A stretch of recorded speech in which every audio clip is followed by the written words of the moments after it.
Hello, welcome to another video. My name is Alexander, and today I want to talk to you about Hanon exercises. A couple months ago, I had a lesson with a student, and he asked me, "Hey, do you know about Hanon exercises?" And I was like, "What?" Then he sent me those exercises, and I was amazed that I didn't know about them until then. I decided to check them out a little bit and see what are those exercises. Are they good? Are they useful? Who wrote them? Those exercises were written by Charles-Louis Hanon. I hope I said that name correctly, 2 centuries ago or something like that. It was written for a piano. He was a piano teacher. Those exercises are originally written for a piano. But you can find online these exercises transferred to accordion exercises. The exercises are pretty straightforward. There are like 60 of them. I will talk only about the first exercise because this is not easy even for me to go through all of them. So we'll talk about exercise number 1 and the variations you can find online for accordion. Right hand is like this, going C, E, F, G, A, G, F, E, and then you repeat the same fingering starting from the D. You move position 1, you skip 1 note, go to the F, G, A, B, A, G, F, and then again you repeat.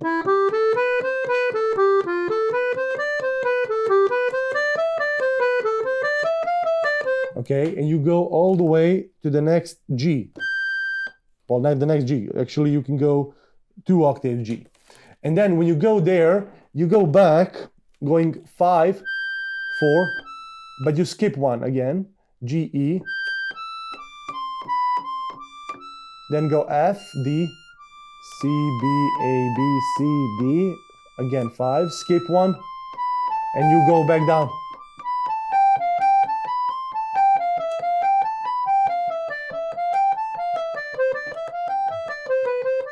And so on and so on. You go all the way back. Find this online. You will see the start of an exercise and the end of the exercise. But you can expand that, starting from the lowest key you have, going to the highest key you have, which is, extending the exercise and use your full capacity of accordion and getting used to your full keyboard. That's the right hand side. Even if you're practicing only the right side, it's still useful. Not just the first exercise of the Hanon book, but the others as well.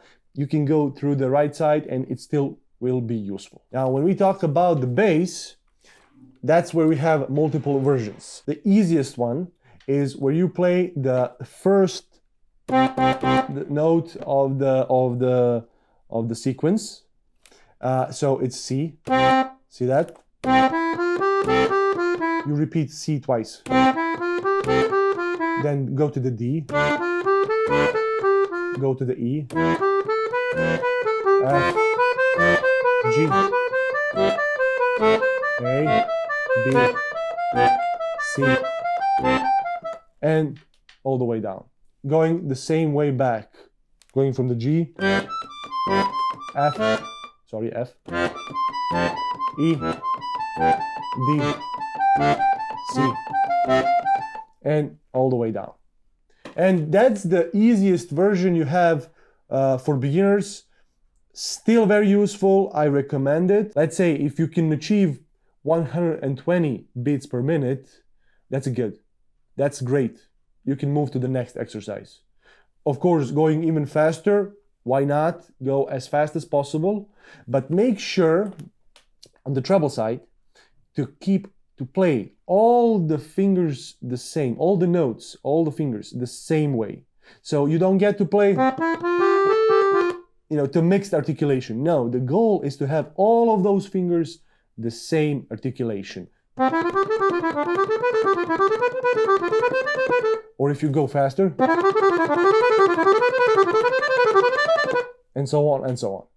So it's not completely about the total speed, it's about speed and proper articulation. That's when the exercises are most useful. Second version I found is with the bass, alternating bass.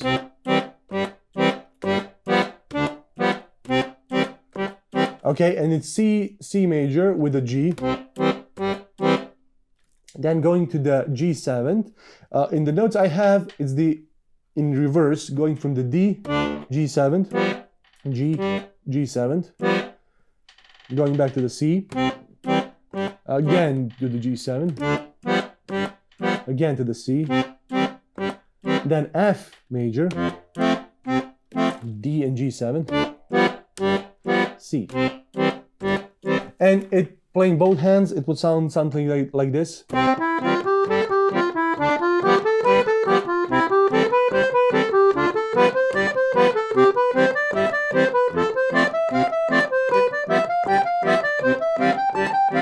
And so on and so on. So this is a little bit more advanced way to practice these exercises than the previous version, but still it's good for beginners to get used to playing alternating bass and as an accompany to the right side.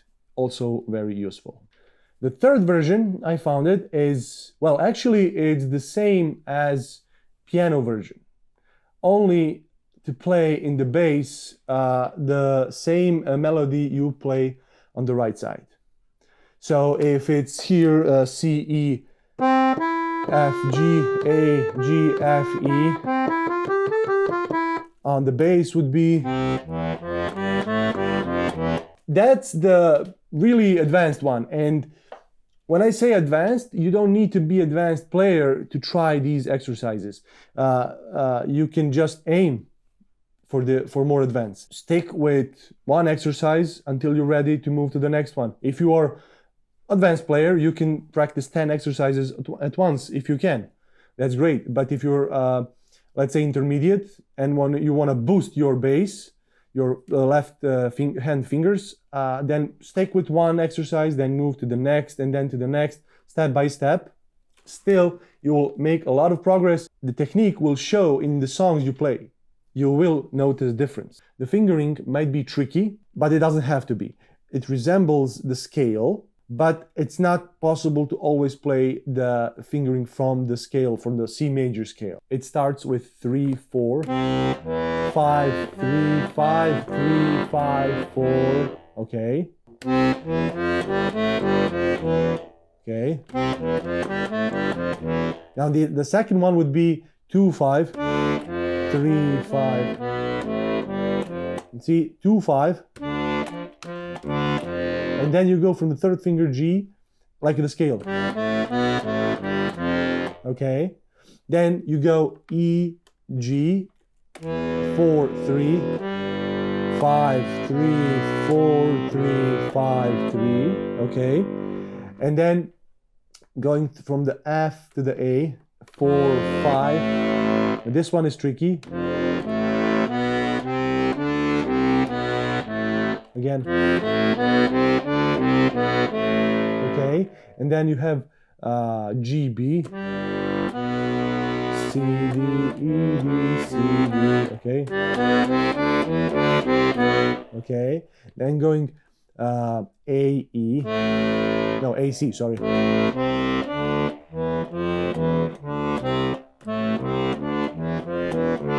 Okay, and this is the fingering I think it's best for these exercises. Keep the fingering from the scale everywhere where you can, but of course go out of it in the moments where when you're not able to do it. Okay, the fingering that's written in this version I found it online is a little bit different.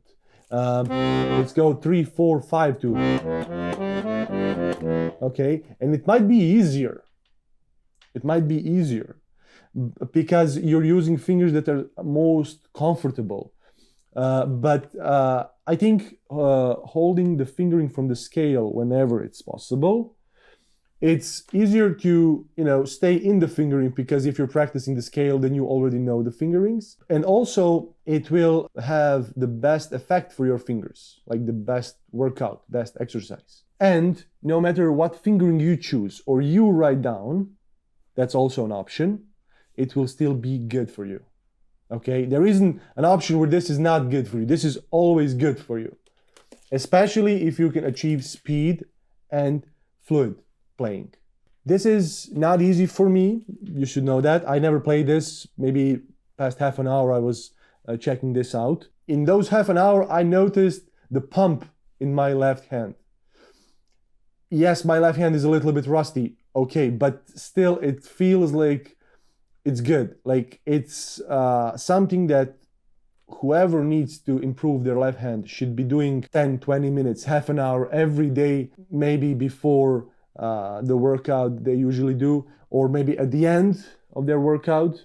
In any way, this is very, very useful. I don't know how fast you will be able to play this. Let's say you try to achieve 120 also as the right hand.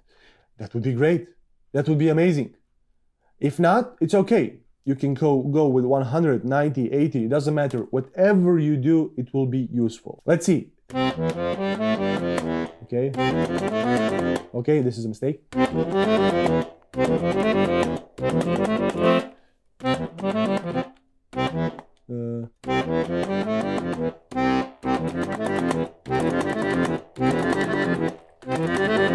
Okay, see, I'm exercising only the first measure, and still it's a good exercise. Okay, now later I would practice second measure.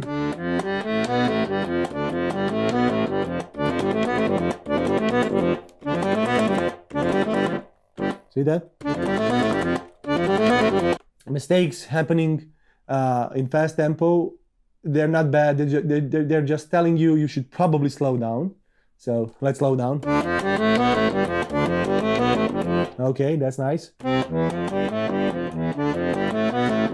Okay, those are two measures. See that? And that's good. You repeat, repeat, repeat, repeat. Now, I would personally do each measure at a time. Let's say the third one. Yes.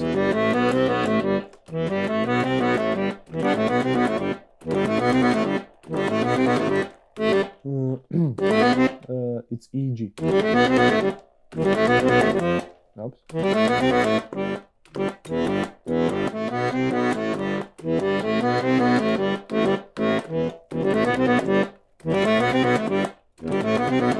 Okay, and this is how you go. And what I noticed with me, and that's something that would probably happen to you also, is the moment you try to play faster, the entire hand becomes more stiff. Try not to do that. You either play slower or focus and relax all of those muscles you don't use when you play with your fingers. Okay, so only fingers do the work. Go back slower if it's necessary. So fingers need to be tight. They need to push all the way down, but the rest of the hand, cool and chill and relaxed. Okay, easier said than done, but through everyday practice, that's possible. Once you go through all of these measures with the bass and you understand them and you learn them, then you can try playing both hands. Now, it doesn't matter how fast you play only the bass part. Slow down and go slowly. Okay, and then you repeat the process measure by measure and keep it slow until you reach the flow. Okay, once you reach the flow, you can speed up gradually entire exercise. Now, there will be measures that are harder for you and that you will have to practice those measures more than the rest. But once you reach that same level of speed for entire exercise, then again, keep pushing the tempo and you repeat the process. And this is day after day workout, like if you were in a gym. 10, 15 minutes, 20 minutes of your day, if you have time, dedicate to this. It will be most beneficial. I would try to learn this song, definitely. This will take me some time because it's not a C major scale, right? It's a little bit confusing. It's like learning a new song. So I would definitely need some time to learn this. Practicing only the bass, I realized how effective this exercise is. And I can only imagine the other exercises from these books, or this book, can be useful for you. And I have no doubt in that. Do I recommend Hanon exercise book? Definitely yes. And I think I'm gonna give these exercises to my students whenever they need. I hope you like this video. Click a thumbs up. See you in the next video. If you need any help, write me in the comments or send me an email on accordionteacher01@gmail.com. See you next time.